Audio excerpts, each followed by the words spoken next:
ഈശ്വംസിഹായിക്ക് സ്തുതിയായിരിക്കട്ടെ. വിശുദ്ധ യോഹന്നാൻ അറിയിച്ച സുവിശേഷം 5-ാം അധ്യായം 19-ാം വാക്യം. പിതാവ് ചെയ്യുന്നതെല്ലാം അപ്രകാരം തന്നെ പുത്രനും ചെയ്യുന്നു.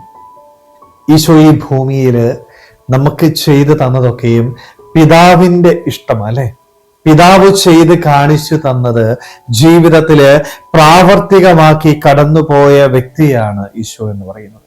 സ്നേഹമുള്ളവരെ, ഈ ഒരു വാക്ക് ഈശോ നമുക്ക് പറഞ്ഞു തരുമ്പോൾ നമ്മയും ഓർമ്മിപ്പിക്കുന്ന ഒരു കാര്യമുണ്ട്. നമ്മുടെ ജീവിതം ഒരു മാതൃകയുള്ളതായിരിക്കണം. പലപ്പോഴും പല കാര്യങ്ങള് നമ്മുടെ ജീവിതത്തിൽ നമ്മൾ പറയുന്നുണ്ട്, നമ്മുടെ പ്രവൃത്തിയിലേക്ക് കൊണ്ടുവരുവാനായിട്ട് നമ്മൾ പരാജയപ്പെട്ടു പോവുക. ഇവിടെയാണ് ഈ വചനത്തിന്റെ പ്രത്യേകത നമ്മൾ മനസ്സിലാക്കേണ്ടത്. ഞാൻ എൻ്റെ ജീവിതത്തില് ചെയ്ത് കാണിക്കുന്നതാണ് മറ്റുള്ളവർ കണ്ട് പഠിക്കുന്നത്. പറയാനായിട്ട് നമുക്ക് എളുപ്പമാണ്. ഒത്തിരിയേറെ നന്മകൾ നമ്മൾ പറയുന്നുണ്ട്, പുണ്യപ്രവൃത്തികളെ കുറിച്ച് പറയുന്നുണ്ട്. പക്ഷേ ഈ പുണ്യപ്രവൃത്തികളും ഈ നന്മകളും നമ്മുടെ ജീവിതത്തില് നമ്മൾ പ്രാവർത്തികമാക്കുന്നില്ല എങ്കിൽ ഞാൻ ഈ പറയുന്നത് കൊണ്ട് അർത്ഥമില്ല, ഫലമില്ല എന്ന് തിരിച്ചറിയാനായിട്ട് പറ്റണം. മറ്റുള്ളവർക്ക് എപ്പോഴും മാതൃക നൽകുന്ന ജീവിതം നയിക്കാനായിട്ട് എനിക്ക് സാധിക്കണം. എൻ്റെ വാക്കിലൂടെ, എൻ്റെ പ്രവൃത്തിയിലൂടെ മറ്റുള്ളവരെ ദൈവസന്നിധിയിലേക്ക് നയിക്കാനായിട്ട് പറ്റണം. ഈശോ ചെയ്തതും ഇത് തന്നെയല്ലേ.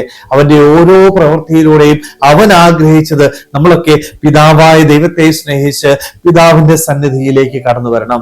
ആ സ്നേഹം അനുഭവിക്കാനായിട്ട് ഈശോ തന്റെ ജീവിതത്തിലൂടെ അത് പകർന്നു തന്നത്. പക്ഷേ നമ്മുടെയൊക്കെ ജീവിതത്തില് പലപ്പോഴും ഇത് പകർന്നു കൊടുക്കാനായിട്ട് പറ്റുന്നില്ല, മാതൃക കൊടുക്കാൻ പറ്റുന്നില്ല. പറയുന്നുണ്ട്, ജീവിതത്തില് പ്രാവർത്തികമാക്കാനായിട്ട് നമുക്ക് സാധിക്കുന്നില്ല. കുടുംബജീവിതം നയിക്കുന്ന മാതാപിതാക്കൾ, അപ്പനും അമ്മയും നല്ല മാതൃക കാണിച്ചു കൊടുക്കണം. പ്രാർത്ഥിക്കണം എന്ന് പറയുമ്പോഴും പ്രാർത്ഥിക്കണം എന്ന് പറഞ്ഞാൽ പോരാ, ജീവിതത്തില് പ്രാർത്ഥിച്ച് കാണിച്ചു കൊടുക്കണം. ഇത് കണ്ട് വളരുന്ന മക്കൾ നന്മയിലൂടെ കടന്നു പോകും. സ്നേഹമുള്ളവരെ, അതുകൊണ്ട് നമ്മുടെ ജീവിതത്തിലും നമുക്കും മാതൃക നൽകാം. ഈശോയെ പോലെ മറ്റുള്ളവർക്ക് മാതൃക കൊടുക്കുവാനായിട്ട് നമ്മുടെ വാക്കുകൊണ്ട്, നമ്മുടെ പ്രവൃത്തി കൊണ്ട് എല്ലാവരെയും ദൈവസന്നിധിയിലേക്ക് നയിക്കുവാനായിട്ട്. അങ്ങനെ ഈ ഭൂമിയിൽ എൻ്റെ ഈശോ എന്നെ ഏൽപ്പിച്ച ഉത്തരവാദിത്തം സന്തോഷത്തോടുകൂടി നിർവഹിച്ച് യഥാർത്ഥ ക്രൈസ്തവനായി തീരുവാനായിട്ട് നമുക്ക് ഓരോരുത്തർക്കും ആത്മാർത്ഥമായിട്ട് ആഗ്രഹിക്കാൻ പരിശ്രമിക്കാൻ ദൈവം നമ്മളെല്ലാവരെയും സമൃദ്ധമായിട്ട് അനുഗ്രഹിക്കട്ടെ.